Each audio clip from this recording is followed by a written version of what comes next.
Stroke is a major cause of disability and the second most prevalent cause of death worldwide. In the Philippines, with over 60,000 recorded fatalities per year, stroke ranks as the third most common cause of death. Older adults are most affected, but younger individuals also face increased risks due to lifestyle factors. A study reveals that hypertension was the most common risk factor, 75%, followed by diabetes mellitus.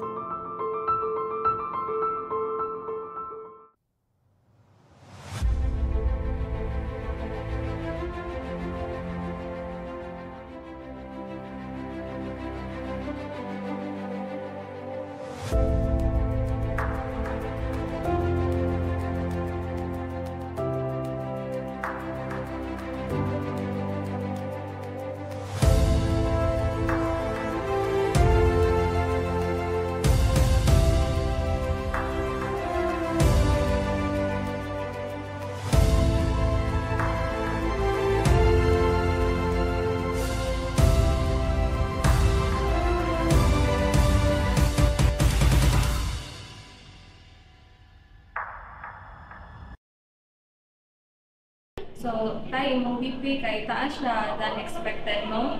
So, nagainom ba ka para yun sa imong maintenance? Nagainom siya? Wala na ba nagainom si Lolo siyang maintenance? Kahit yung siya gulo ay. Dok, di ba makadaot sa akong team yung akong maintenance to? Di ba mas maayang madali lang kung inuman ni? Kaya murag wala man epektuhan sa akong high blood, Dok. So, wala gid ka mag-inom sa imong maintenance, tay. Na nasultian ka, mas makadaot niya sa kidney ang unregulated imong blood pressure. So, kung di ka mo inom sa imong maintenance, walay pulos na maaari ka magpa-check up sa ako. So, dapat maminaw ka sa imong doktor. So, akong buhaton sa imo ron tay ha, kay mag-reset ako balik sa imo ha. Dayon, please ko monitor sa katatay na mainom gid niya ang iyang maintenance kay mas at risk ka na atakihon or ma-stroke niya. Mas dako na ang damage sa imo ha, hitabo ni. Sige Dok, ako na ingon si Lolo Dok. Lo, inom ka sa imong maintenance ha? Kita ha, pag minaw sa mga.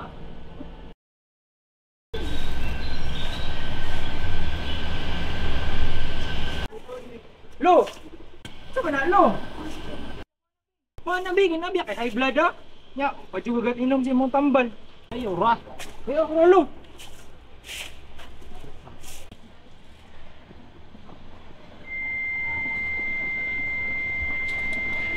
Uy, Lo, saan man ka? Okay ra ka, Lo?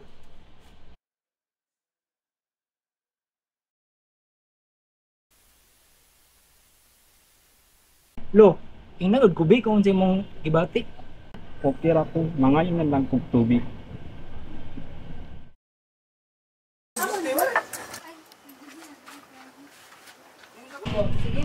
Oh, pwede daw naman ito. Last time. Pwede mong kain ito. Paano mo na ito? Kilang? Isa pa ba? Oo, mga kamil. Push at push.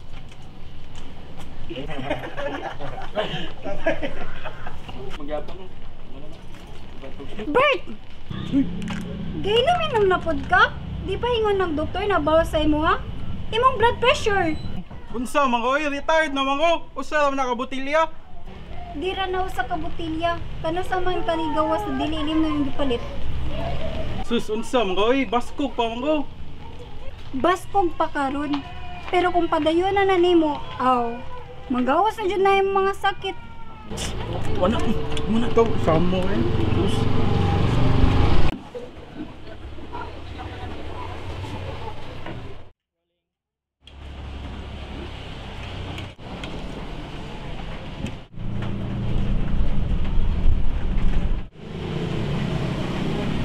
Bugat lagi ni. Halo, wala pa lagi nimo gilagtan nimo pagkaon. Okay ra ka? Okay ra, basin gikapoy ra ko sa garahe.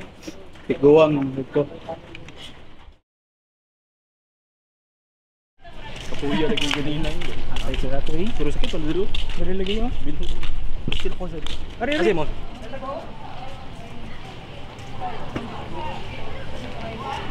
Go, no problem. Sige, lahat matibay.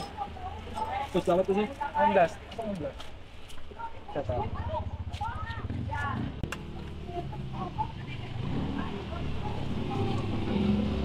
Ako yay. Sakit kayo kung lawas ko di ba? Tapos Kuan. kaning magkuan gani siguro sa kakapoy na siguro di ba no? Hindi ka kapoy ra na. Eh buntag. Init man. Hindi kayong buntag ya. Init Kahit man. magulan ba?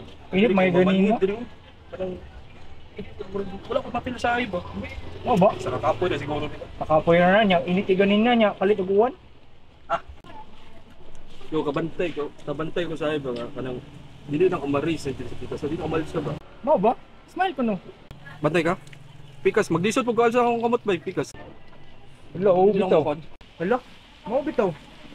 Dili ba ka padung atakihon daw? Nga simba ko nimo. Sakit kayong lawas sa pamaol ko jud. Trabaho na nigaw ayo asin siguro. When it comes to a stroke, time is everything. That's where the FAST method comes in, a simple way to identify the warning sign. F stands for face. Look for unevenness or drooping on one side of the face.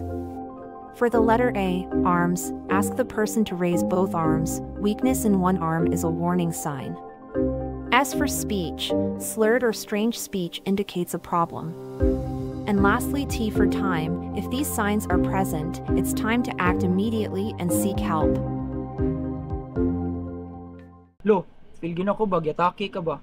Di mo ka maminaw sa gingon ni Doktor ganina good. Okay ako, mga lalakok sa break. Lo, dili lagi ka okay? Be, mo tawag na lang kung makaparesponde na to, be.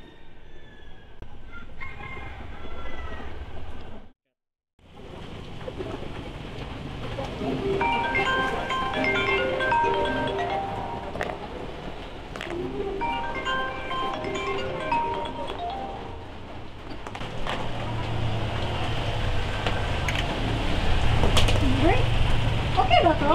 Naglisod lagi ka pagkuha na yung cellphone. Sure ka na okay ra ka? Okay, flood lang akong cellphone. Bert, karang ba? Suway na ano, be?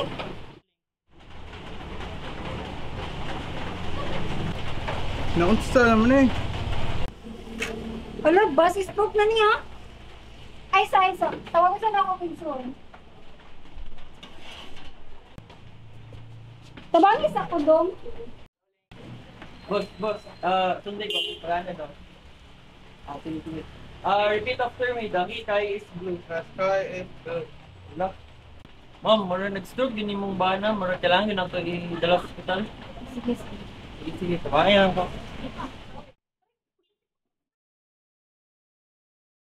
So kay maayo na daw, ako ba nang ito sa hospital? Okay, tawagan na itong kwan? Emergency?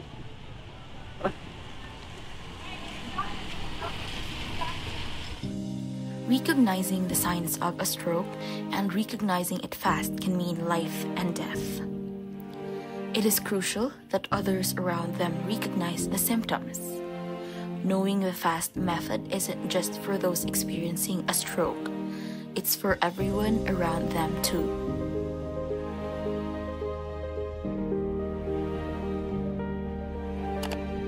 Ako wala jud ko kabalo nga stroke na di ito. Wala nabantayan og sayo sa akong kauban sa trabaho. Wala jud. Ako magpasalamat jud ko niya jud.